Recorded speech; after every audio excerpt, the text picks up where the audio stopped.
Imagine the soft rustle of a woolen gown brushing against the cobblestone streets beneath you, the weight of your attire symbolizing your place in the world.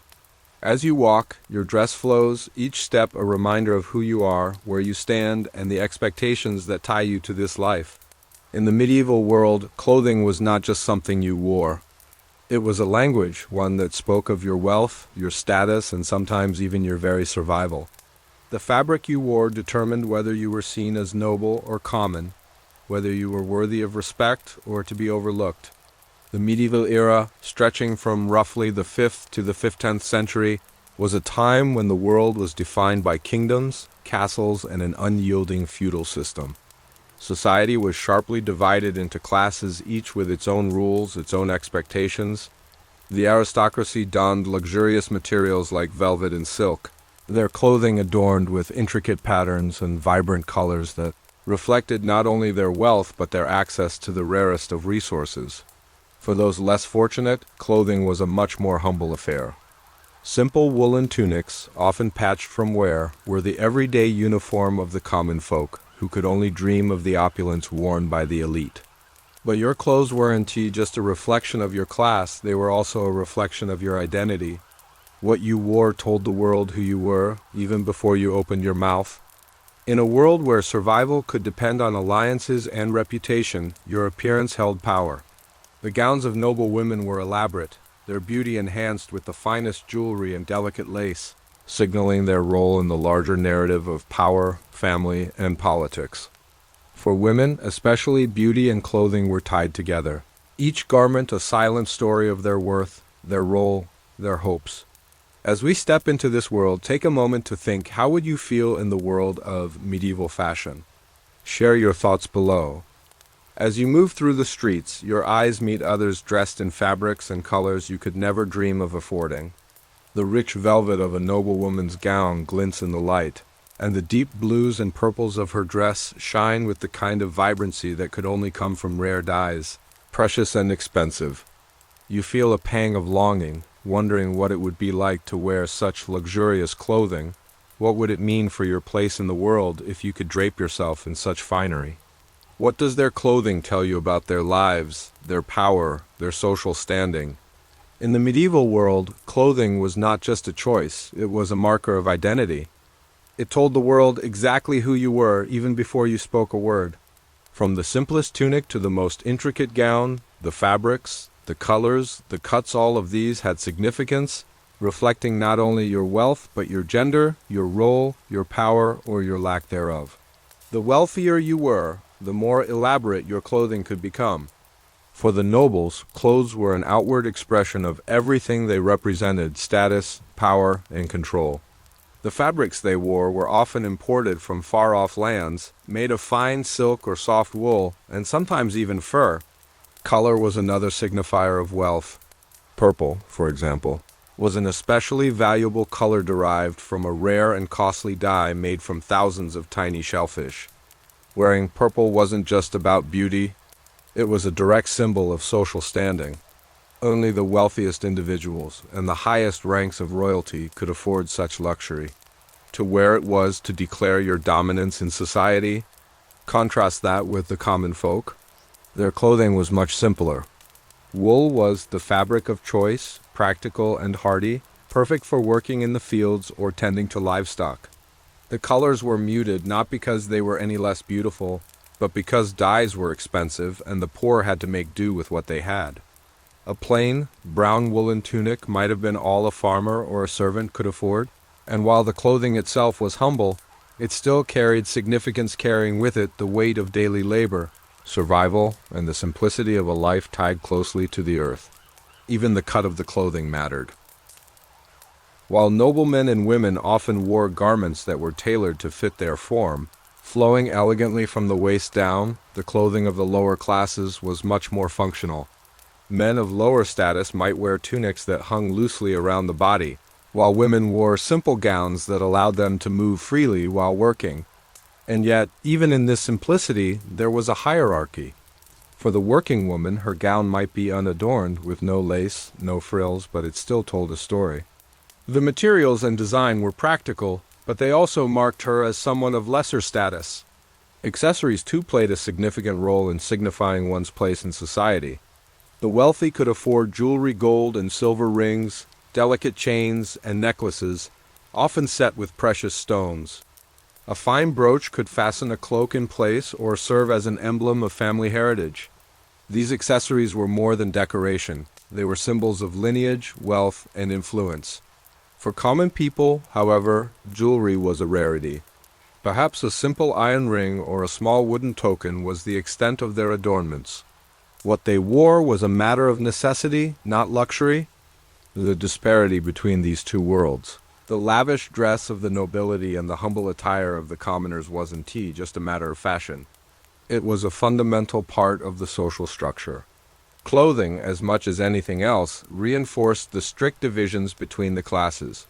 It helped to maintain the idea that the nobility were born to rule and the poor were meant to serve. Your clothes determined where you fit within that rigid system, and in many ways they defined your entire existence. Imagine, for a moment, how different your day would be if your attire alone could decide your worth. How would your clothing shape the way others saw you? What would it feel like to walk through life knowing that every stitch of fabric on your body spoke volumes about who you were, where you came from, and what your life would be like? Take a moment to reflect on that thought. If your clothing could shape your identity in such a powerful way, what kind of clothing would you choose to reflect your own place in the world? Would you follow the fashions of your time, or would you strive to stand apart? Let me know in the comments. The silk of a royal gown whispers of distant lands, the vivid purples and golds reserved for those with wealth beyond imagining. Can you feel the weight of these choices? Imagine the way the fabric falls, delicate and soft, like the touch of an emperor's hand. But these garments were more than just beautiful. They were symbols, carefully chosen, expensive, and often quite literally the currency of power. Each fabric, each color, told a story that went far beyond fashion. They spoke of trade routes, of empires, of culture, and even survival. In the medieval world, the materials that made up clothing were far from ordinary. Wool, linen, silk, and fur were the most commonly used, but each had its own significance. Wool, for example, was the fabric of everyday life. It was practical, widely available, and could be made into a variety of garments: simple tunics, sturdy cloaks, or warm undergarments. Wool had a unique role in the social structure as it was often associated with the working class. But it wasn't just a practical choice. Wool was also used in ways that carried subtle messages of regional pride. In some areas, fine wool from particular sheep breeds was considered a mark of distinction, even if the garment itself was plain by noble standards. Linen, too, was essential in medieval life. This fabric, made from the fibers of the flax plant, was used for lighter, more breathable clothing. It was especially favored for undergarments and shirts, as its lightness allowed the skin to breathe, an important consideration in an era before modern hygiene. Linen was often a more affordable alternative to wool, but its crisp texture and clean appearance still made it a valued material. The wealthy, however, would use the finest linens, often imported from distant lands, making these garments symbols of both luxury and trade. Then there was silk, a fabric that had an air of mystery and exoticism about it. Silk was not native to Europe. It was imported from the Far East through complex and expensive trade routes. To wear silk was to wear a piece of a faraway world. It was reserved for the highest echelons of society. Royals and nobility draped themselves in this fine material, often using it for their most important garments. The shimmer of silk, catching the light in a way no other fabric could, was a subtle but undeniable declaration of wealth. And yet, silk wasn't just valued for its beauty. It also symbolized the power of the empires that controlled its trade power, that was often used to control both land and people. The very feel of silk, soft and luxurious, was a reminder of a world where such luxury was a privilege few could attain. But silk alone did not make a gown regal. The colors, those vibrant hues of deep red, rich purple, and gold, added another layer of meaning. Purple, in particular, was a color that had a special place in medieval fashion. To wear purple was to claim a connection to royalty, as the dye that produced such a rich, deep color was incredibly rare and expensive. The dye was extracted from a small sea creature, the murex snail, and it took thousands of snails to produce just a small amount of the dye. This rarity made purple the color of kings and queens, a symbol of their divine right to rule. Wearing purple wasn't just a matter of fashion. It was a statement of power, one that was strictly regulated by laws in some places. Only the ruling class could wear purple, and to violate this law was to risk punishment. Gold, too, was a color that signified wealth and status. Gold threads were often woven into the fabric of noble garments, giving them a gleam that would catch the eye of anyone who saw them. A gown embroidered with gold could be as much a testament to its owner's wealth as the jewels that adorned their neck or fingers. And yet, even the color of gold had meaning beyond its beauty. Gold was associated with the divine, with eternal power, and it was often used to signify the wearer's closeness to God or the heavens. A woman draped in gold was not just wealthy, she was seen as blessed, favored, almost untouchable. Then there was fur. Fur cloaks, fur-lined hoods, and even fur trim on garments were not just fashionable accessories, they were also a reflection of social status. Fur was expensive, and it required not only money but access to certain parts of the world. Only the wealthiest could afford to wear fur, and it became a symbol of nobility and privilege. Fur, like silk, came with its own complex cultural implications. In some regions, fur was a mark of sophistication, while in others it was simply a matter of practicality in colder climates. Yet, no matter the reason for wearing it, fur always carried the undertone of exclusivity. Its presence on a garment made a clear statement about its wearer's place in society.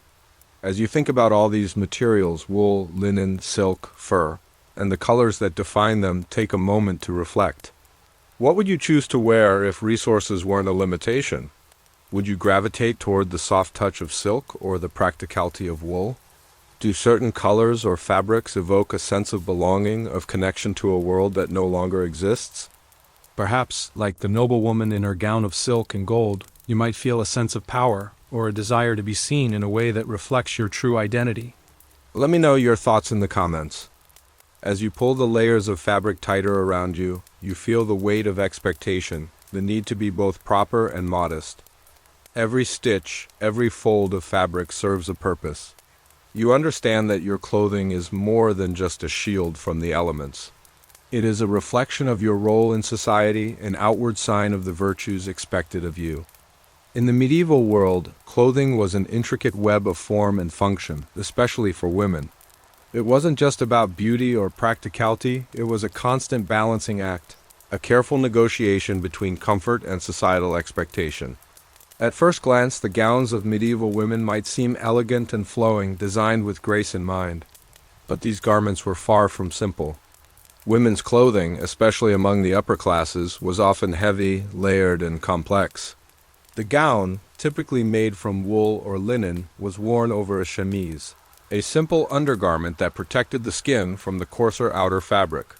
The chemise was made from soft, breathable linen, a material that helped keep the skin dry, especially in the warmer months. But underneath it all, there was a sense of constraint. Women were expected to be modest, to cover their bodies completely, and their clothing reflected this. The gowns, often tightly laced and cinched at the waist, were designed to conceal and shape a woman's figure. The idea was not to flaunt or display, but to present oneself in a controlled and respectable manner. The weight of the fabric itself could be overwhelming, especially when considering the multiple layers. There was a practical reason for this, of course. Layers helped to keep the body warm during colder months. As many of these garments were worn throughout the day, from morning till night. Cloaks and overcoats were added for warmth, with fur lining often serving both as insulation and as a mark of higher status. These outer garments were sometimes so heavy that they limited a woman's ability to move freely. Walking quickly, bending, or even dancing could be a challenge, as the thick wool or fur would cling to her body, restricting her motions. While the noblewoman's gown was a symbol of status and grace, it could also be a prison of sorts. Her movements were dictated by the layers of fabric that enveloped her. Despite the discomfort, women were expected to carry themselves with dignity. The tight corseting around the waist, designed to create a small, feminine silhouette, was part of this expectation.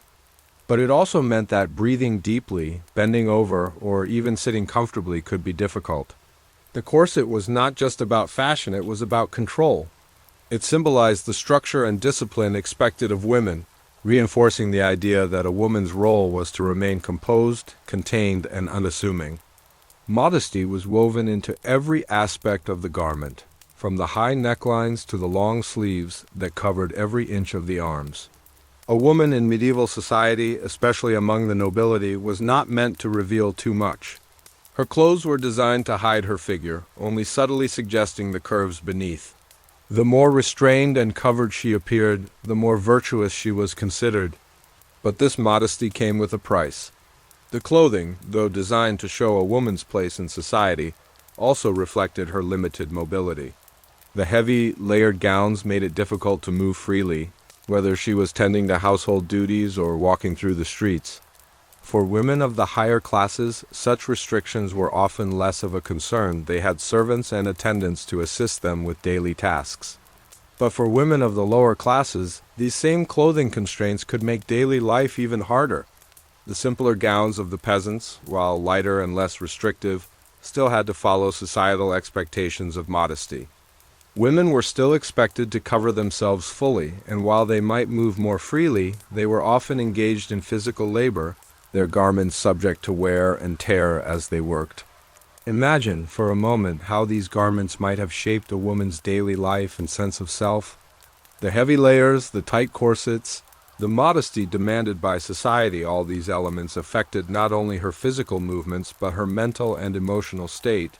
How could you feel truly free in a world where every step, every motion was restricted by the clothing you wore? How would these constraints influence the way you saw yourself, your place in the world, and the expectations placed upon you?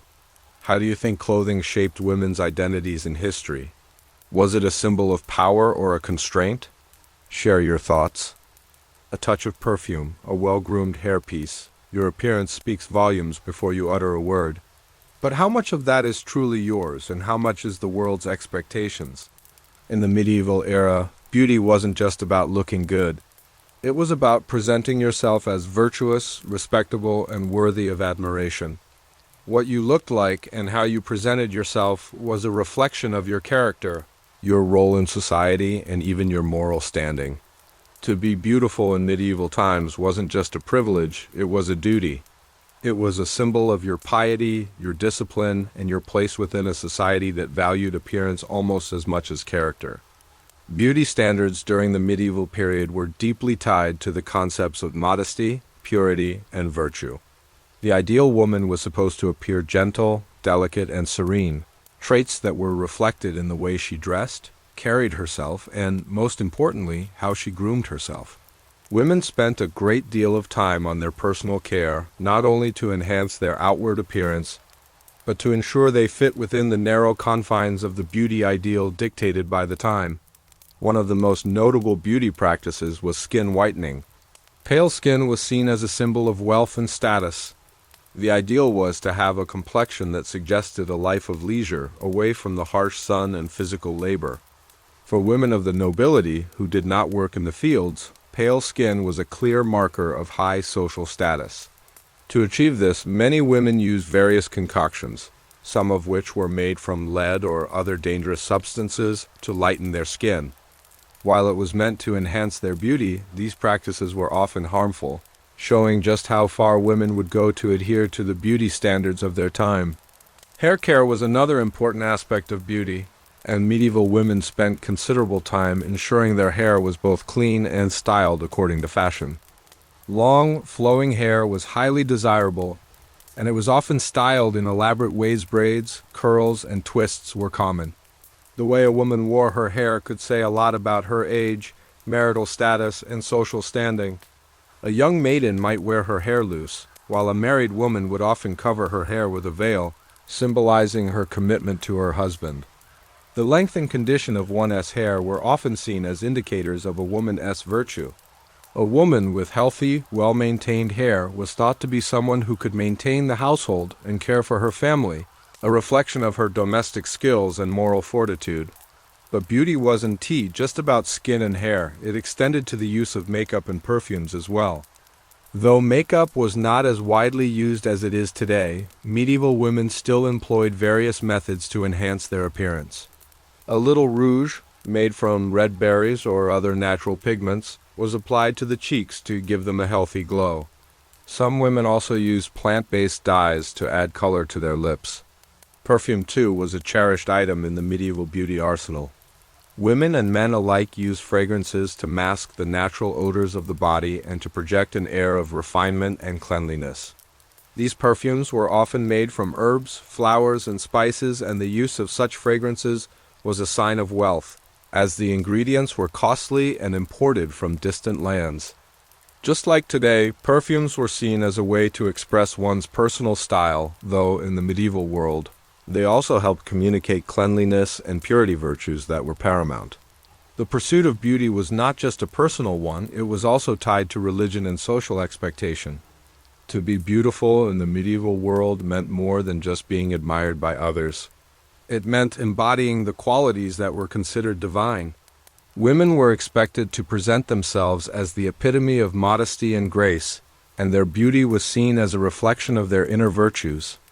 It was not about flaunting one's physical appearance for vanity's sake, but about maintaining an image that reflected moral integrity. Beauty was intrinsically linked to virtue, and the more beautiful you were, the more virtuous you were believed to be. This connection between appearance and virtue was deeply ingrained in the medieval worldview, influencing not only personal grooming practices but also the way women were perceived by society. As you reflect on these beauty practices, consider how much has changed and how much remains the same. Beauty standards today may be different in their appearance, but at their core, they often continue to reflect the same ideas of virtue, status, and social expectation.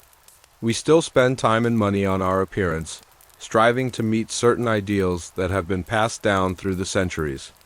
Yet, even as these standards evolve, the question remains, what is truly our own, and what is shaped by the world around us? Beauty standards have changed so much since then, but some things remain the same. How do you feel about beauty standards today? Let me know your thoughts in the comments. Your gown swishes delicately, but your father's tunic seems so much more practical, sturdy. Can you feel the difference in how men and women were meant to move in the world? As you adjust the layers of your gown, it dawns on you your clothing, though beautiful, is meant to keep you contained, to shape your identity in a way that reinforces the expectations placed upon you. The men, on the other hand, are free to move, to dress with an ease that matches their role in society. In the medieval world, clothing wasn't just about style. It was about reinforcing the rigid gender roles that governed every aspect of life. For men, clothing was often a reflection of their role in society, focused on practicality and functionality. Tunics, hose, and cloaks were the everyday attire for most men, especially those of the working class. A tunic, typically made of wool or linen, was worn over a shirt or chemise and fastened at the waist with a belt. The tunic allowed for ease of movement necessary for labor-intensive jobs like farming, blacksmithing, or carpentry. It was designed to be practical, comfortable, and durable, with a loose fit that could accommodate the hard work of the day. For men of higher status, these basic garments were often made from finer materials and adorned with more intricate details, such as embroidery or fur trim, which signified their wealth and rank. But regardless of status, the primary function of men's clothing was to facilitate action, whether in the field, at court, or on a battlefield. Men's fashion also involved accessories, though these were often more understated than those of women. A belt was an essential part of a man's ensemble, not just for style, but to hold tools or weapons that might be needed throughout the day. Cloaks were worn for warmth and protection against the elements, with a simple clasp or brooch to hold it in place.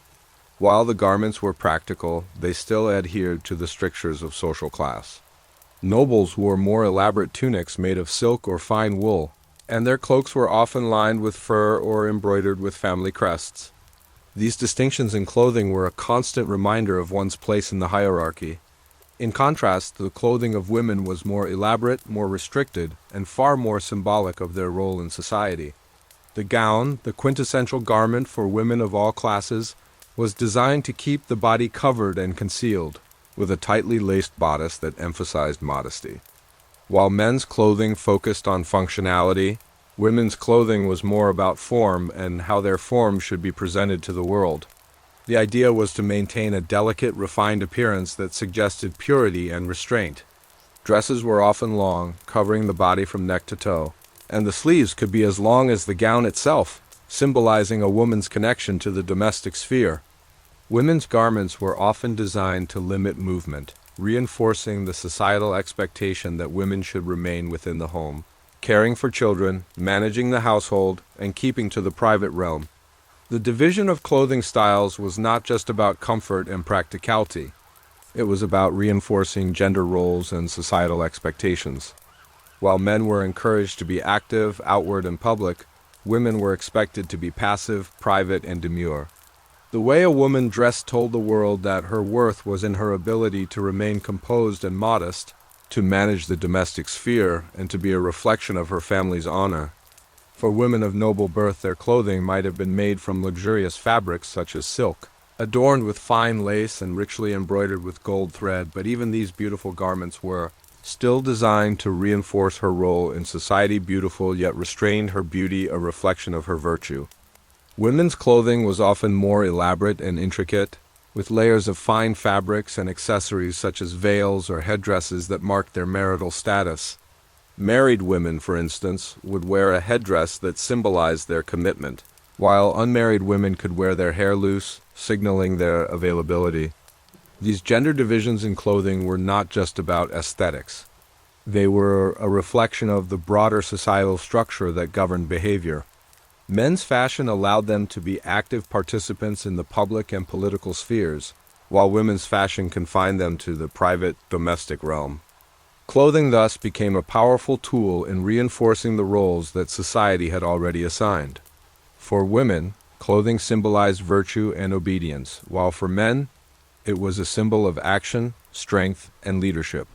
As you consider the differences between the way men and women dressed in the medieval world, think about how those divisions continue to shape our ideas of masculinity and femininity today. How do you think fashion today reflects or defies gender roles? Are we still dressing to conform, or have we begun to break free of these old expectations? I'd love to hear your opinions. Though your dress may not sparkle with jewels, it tells a story all its own of resilience, of survival. What does your simple gown say about you? In the medieval world, the clothing of common women and men was not adorned with the rich fabrics and intricate designs of the nobility, but it still spoke volumes. It spoke of the struggles and triumphs of daily life, of the work put into every stitch, of the care and thoughtfulness that went into what little one could afford. While the elite had the luxury of extravagant garments that displayed their wealth, the clothing of the common folk was much simpler, more practical, and deeply tied to the rhythms of survival.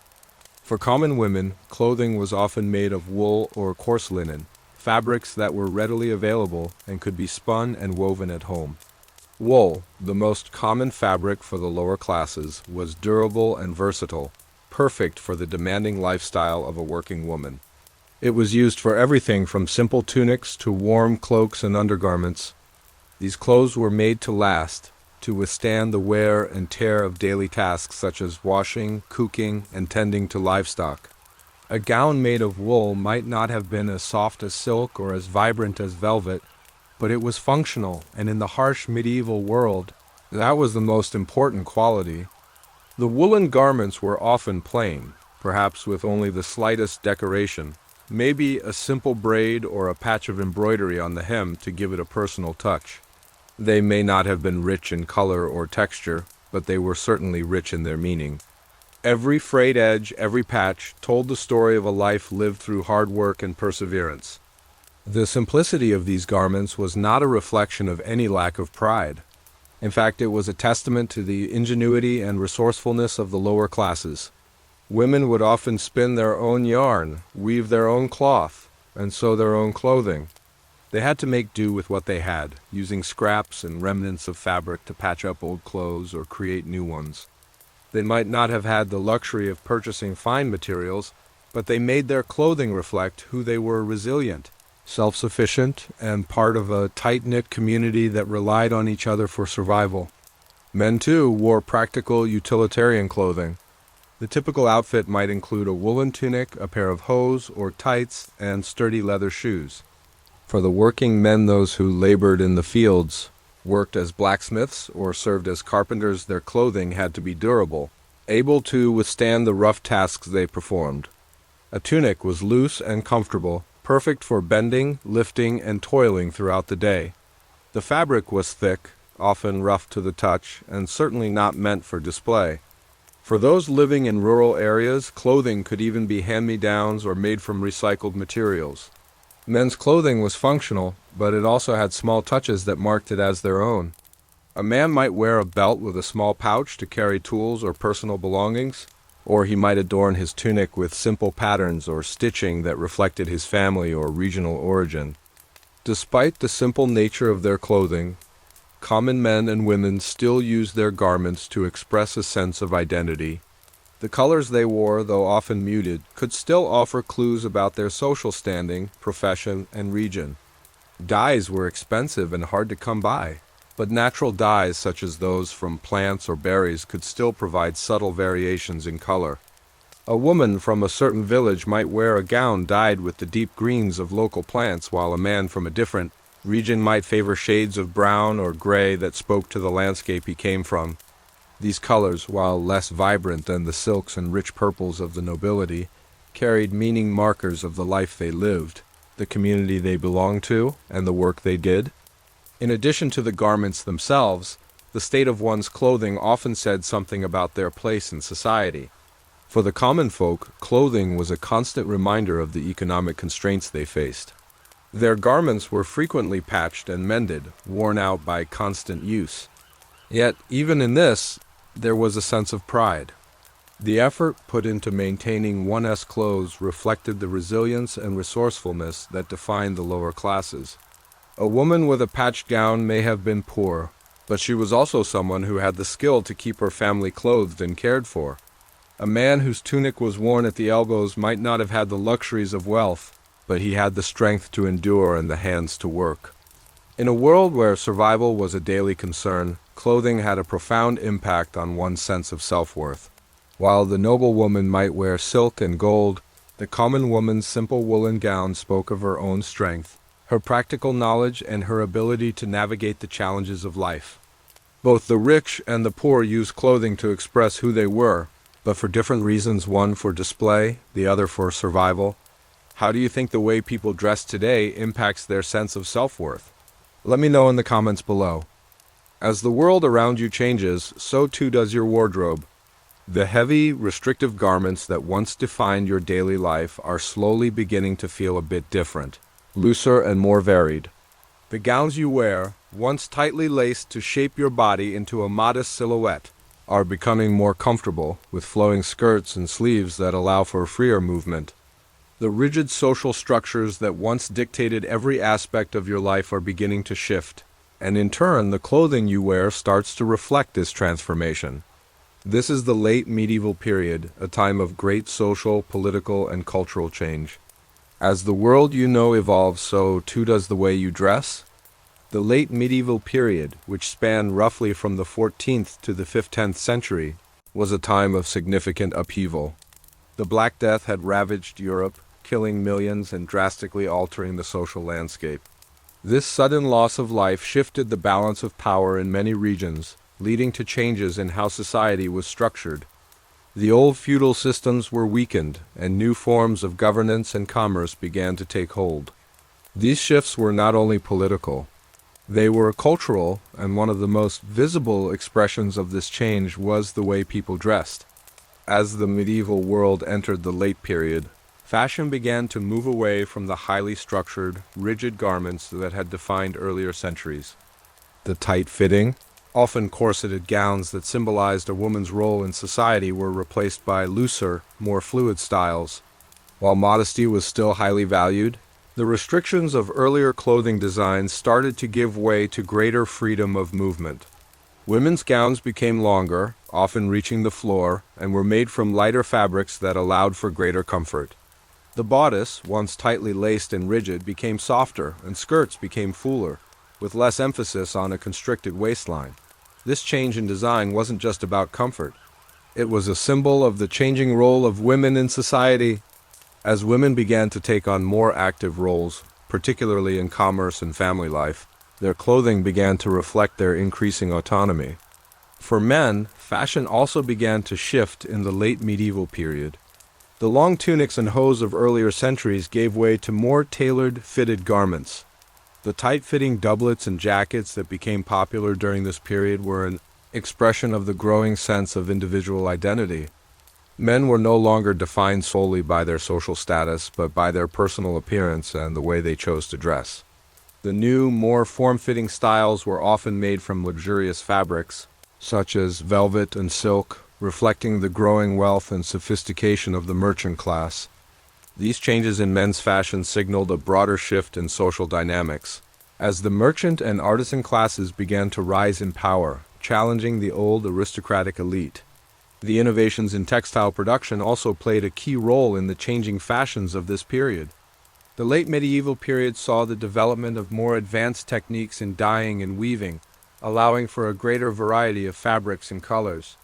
Bright, vivid colors, once reserved only for the nobility, became more accessible to the rising middle class. The use of fine wool, velvet, and silk expanded beyond the royal courts, and even the common folk began to wear clothing made from more refined materials. The use of intricate embroidery and decorative stitching also became more widespread, and clothing began to take on a more personal and artistic flair. One of the most striking changes in late medieval fashion was the growing influence of foreign cultures. As trade routes expanded, goods and ideas flowed more freely between Europe, Asia, and the Middle East. Fabrics, patterns, and even garment styles that were once unknown in Europe began to find their way into European wardrobes. The Ottoman Empire, for example, had a significant impact on the way Europeans viewed and wore clothing. Eastern silks, luxurious textiles, and ornate designs made their way into the European market, influencing both men's and women's fashion. Exotic materials like fur, once a luxury of the wealthy, became more common, and rich patterns such as those seen in Persian carpets began to appear on clothing. These cultural exchanges were not just about the fabrics themselves. They represented a broader cultural curiosity and openness, a shift from the insular world of medieval Europe to one that was more connected with the rest of the world. As the world around you changes, so too does your wardrobe. The restrictive garments of earlier times, designed to symbolize and enforce rigid class structures, are giving way to more personal, varied styles. The lines between social classes are beginning to blur, and clothing is reflecting that. No longer are you simply defined by the materials of your clothing or the rules that govern it. You are, for the first time, able to express yourself through the garments you wear. Fashion evolves constantly. What trends do you think we'll look back on in 500 years and reflect on? I'd love to hear your predictions. As we finish this journey through time, take a moment to reflect. What does your clothing say about you today? How does it tell the story of who you are? Fashion, through the centuries, has never been merely about appearance. It has been about identity, class, and the intricate web of societal norms that define us. From the tightly laced gowns of medieval women to the tailored doublets of men, every garment was a reflection of the time, of the roles people played in a complex and rigid society. It was more than just fabric, it was a language, one that spoke volumes without a single word being uttered. In the medieval world, clothing was one of the most powerful symbols of social standing, gender roles, and individual identity. The way you dressed determined your place in the hierarchy, your role in society, and how you were seen by others. Whether you wore the silks and velvets of the nobility or the simple woolen tunics of the common folk, your clothes told your story long before you ever had a chance to speak. Women's clothing was a direct reflection of their virtue, their modesty, and the expectations placed upon them. Men's clothing was often about practicality and strength, reflecting their role as protectors, workers, and providers. But beneath all of this, there was a thread of something more, something deeper. The clothes people wore were not just tools for survival, they were ways of shaping and presenting the self. Today, we still carry these vestiges of the past. Fashion remains a powerful tool of expression, a means of asserting our identity to the world. It continues to reflect the values of the time, whether those values are rooted in class, gender, or culture. And just as in the medieval era, what we wear often speaks louder than our words. But now, we have the opportunity to choose to express our individuality, to challenge the norms, or to celebrate our heritage. Clothing today, while more varied and accessible, still carries with it the legacy of the past, and the threads of history continue to shape the way we see ourselves and each other. If you've enjoyed this journey through history, please consider subscribing to hear more stories from the past. Share your thoughts on how fashion shapes identity in the comments below.